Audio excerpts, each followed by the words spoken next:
अस्सलाम वालेकुम। मैं Mohammad Numan Siddiqui current issues with Numan के साथ हाजिर हूँ। आज की वीडियो का टॉपिक ये है कि हम CGPA को और GPA को किस तरह कैलकुलेट किया जाता है।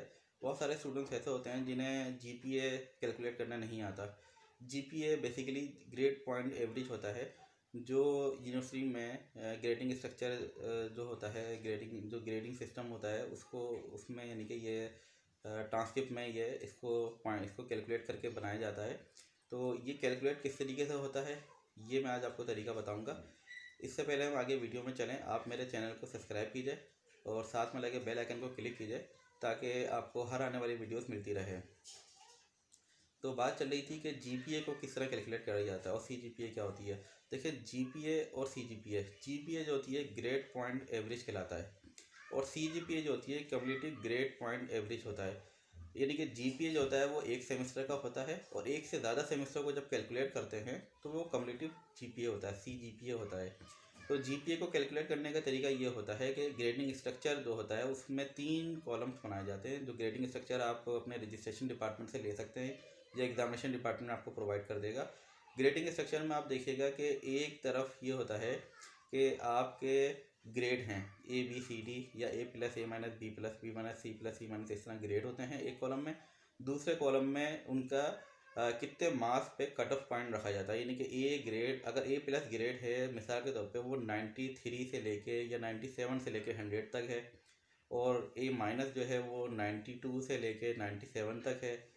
इसी तरह बाकी यानी कि एक स्ट्रक्चर होता है कि भाई पासिंग मार्क्स जो हैं वो इससे मिनिमम जो है वो 59 है या 49 है, और उसके बाद डी ग्रेड जो है वो यहाँ से यहाँ तक मार्क्स में इम्प्लीमेंट हो रहा है।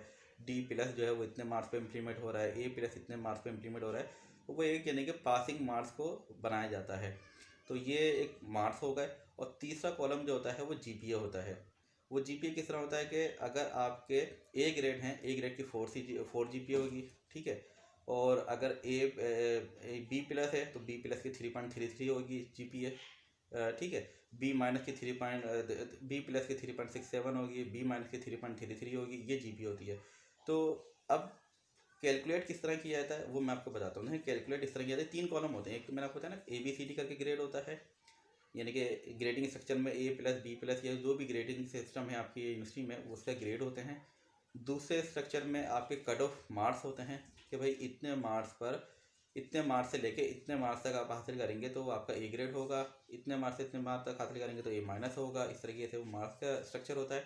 और तीसरे कॉलम में ये डिसाइड किया जाता है कि आप अगर A ग्रेड लोगे तो A ग्रेड के 4 CGPA होगा, B ग्रेड लोगे B ग्रेड का 3 CGPA होगा, 2 ग्रेड लोगे 2 ग्रेड का C ग्रेड लोगे C ग्रेड का 2 GPA होगा। तो अब इसके GPA को किस तरह कैलकुलेट किया जाता है। GPA कैलकुलेट करने का सिंपल एक फार्मूला है, points divided by number of courses. Points मतलब GPA grade point divided by number of courses. मिसाल के तौर पे आपका GPA एक आपका आपने 3 कोर्स लिए है, आपने एक सेमेस्टर में 3 कोर्स लिए। एक में लिया A ग्रेड, एक में लिया B ग्रेड और एक में लिया C ग्रेड। A ग्रेड की GPA जो है वो 4 होती है मिसाल के तौर पे, B ग्रेड की GPA जो होती है वो 3 होती है, और C ग्रेड की GPA 2 होती है, ठीक है। तो ये जो पॉइंट GPA है आपकी 4, 3 और 2, यानी कि ABC की GPA, A की 4, B की 3 और C की 2, इन तीनों GPA को आप ऐड करें। 4 और 3 7, 7 और 2 9, ये आपके पॉइंट्स हो गए, टोटल पॉइंट्स हो गए आपके जो आपने एक सेमेस्टर में हासिल किए हैं, वो आपके पॉइंट्स हैं 9। और 9 को नंबर ऑफ कोर्सेज आपके कितने 3 है, 3 कोर्स आपने लिए, तो इन 3 से आप डिवाइड करें तो आपकी GPA निकल आएगी। तो GPA कैलकुलेट करने का सिंपल तरीका ये है कि आपके points divided by number of courses, points के लें या GPA के लें। जो स्ट्रक्चर बना हुआ होता है, A ग्रेड का जो है 4 GPA होता है, B ग्रेड का C होता है, इसी तरह C ग्रेड का 2 होता है, B+ का 3.33 होता है, B+ का 3.67 होता है, B- का 3.33 होता है। तो आपने अगर एक सेमेस्टर के GPA कैलकुलेट करनी है तो आखिरी कॉलम में आप देखिएगा अपने जो ग्रेडिंग स्ट्रक्चर होता है उसमें पॉइंट्स होते हैं या उसे GPA कहते हैं। कुछ यूनिवर्सिटी में पॉइंट्स लिखा होता है, कुछ यूनिवर्सिटी में GPA लिखा होता है।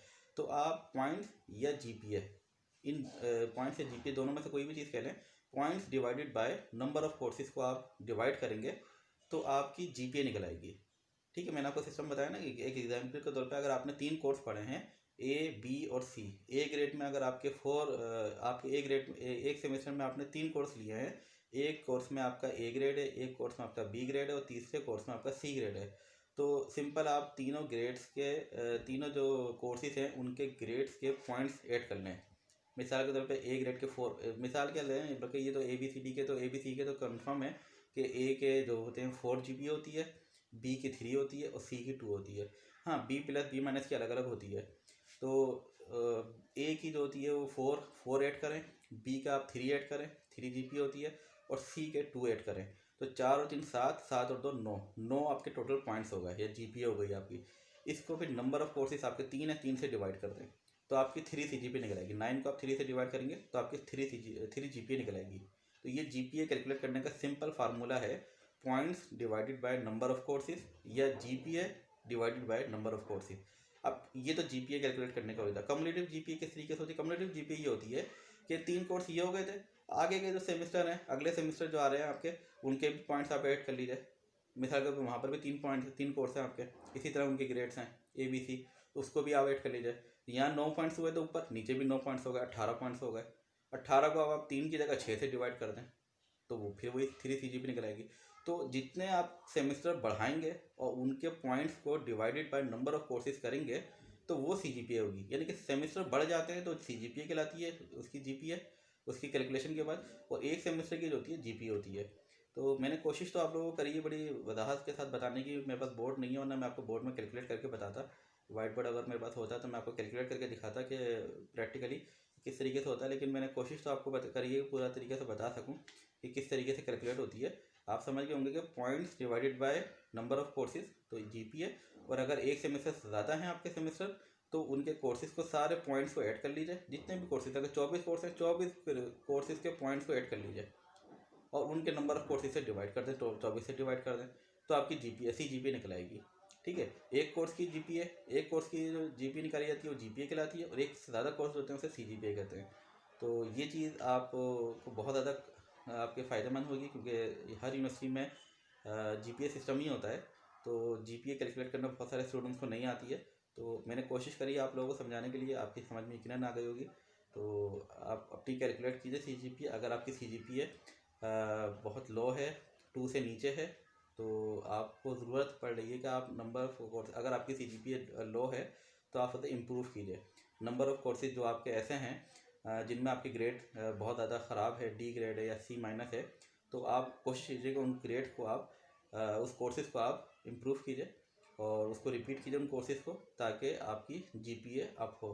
GPA वैसे तो यूनिवर्सिटियाँ जो हैं, बहुत सारी यूनिवर्सिटियाँ 2 पे GPA पे बैचलर कोर्सेज जो होती है वो आपको यानी कि डिग्री अवार्ड कर देती है, और MS लेवल की जो होती है 2.5 पे अवार्ड करती है। लेकिन मैं आपको यही कहूँगा कि आपकी कम से कम CGPA 3 होनी चाहिए। जो फ्रेश स्टूडेंट्स हैं वो खास तो उनके लिए, जो जॉब करने वाले स्टूडेंट्स होते हैं उनके लिए तो चलो डिग्री मायने रखती है और स्किल्स मायने रखते हैं। GPA इतनी ज़्यादा उनके लिए अहमियत नहीं रखती जितनी ज़्यादा फ्रेश स्टूडेंट के लिए रहती है।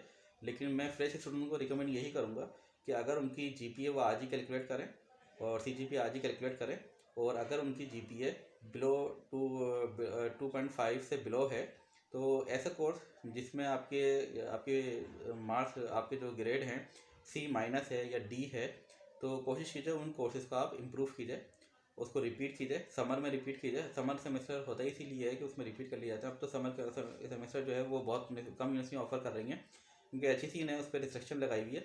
लेकिन वो रिस्ट्रिक्शन इस तरह लगाई हुई है कि आप उन समर कोर्सेज़ में समर में आप वो कोर्सेज़ नहीं उठा सकते जो रेगुलर कोर्सेज़ होते हैं। यानी कि आप उनमें 2 महीने का सेमेस्टर होता है, 1.5 महीने का सेमेस्टर होता है, तो उसमें ही कहा जाता है कि भाई क्रेडिट आवर्स पूरे नहीं होते हैं, तो HEC ने इस पर रिस्ट्रिक्शन लगाई हुई है। लेकिन आप रिपीट कोर्सेज उसमें कर सकते हैं अगर यूनिवर्सिटियाँ ऑफर कर रही हैं, तो आप रिपीट कोर्सेज कर लें, या फिर जो आपको इम्प्रूव करने हैं वो कोर्सेज आप ज़रूर कीजिए। उसमें छोटा कम अर्सा होता है, और ज़ाहिर आप इम्प्रूव कर रहे हैं, आपने बहुत सारी चीज़ें तो पढ़ी हुई होती हैं, तो आपको इम्प्रूव करने में आसानी हो जाएगी। तो इम्प्रूव कीजिए, कम से कम 3 CGPA को मीट करने की कोशिश कीजिए ताकि जॉब के लिए आसानी हो जाए। वीडियो आपको अच्छी लगी हो तो लाइक कीजिएगा और शेयर कीजिएगा, ताकि बाकी जो स्टूडेंट्स हैं उनको भी GPA कैलकुलेट करने का सिस्टम पता चले। अस्सलाम वालेकुम।